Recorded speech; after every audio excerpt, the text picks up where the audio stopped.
বীরভূমের রাজনগরে মমতা বন্দ্যোপাধ্যায় ঘোষণার প্রেক্ষিতে ভুয়া ভোটার তালিকার বিষয়ে খতিয়ে দেখতে বাড়ি বাড়ি অভিযান শুরুর আগে তৃণমূলের দলীয় বৈঠক রাজনগরে 2রা মার্চ তৃণমূল কংগ্রেসের পক্ষ থেকে রাজনগরের বিষয়ে দলীয় সভার আয়োজন করা হয়।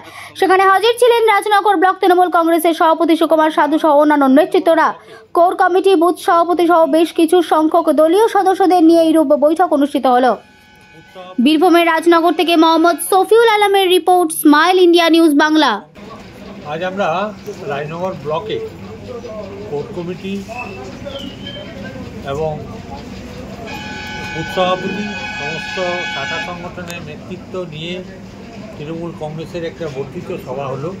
এই সভার মূল উদ্দেশ্য আমাদের মা মাটি মানুষের মুখ্যমন্ত্রী তথা আমাদের দলের নেত্রী মমতা বন্দ্যোপাধ্যায় 27 তারিখ যে ভোটার লিস্টের ব্যাপারে ঘোষণা করেছেন যে বিজেপি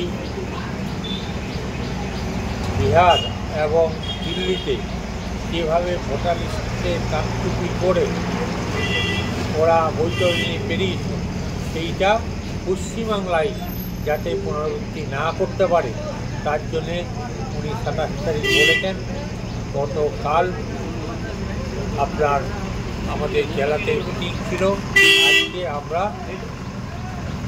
রাজনগর ব্লকে মিটিং করে সমস্ত বুথ সভাপতিদের নির্দেশ দেওয়া হয়েছে আগামী কাল থেকে প্রত্যেকটা বাড়িতে বাড়িতে ঘুরে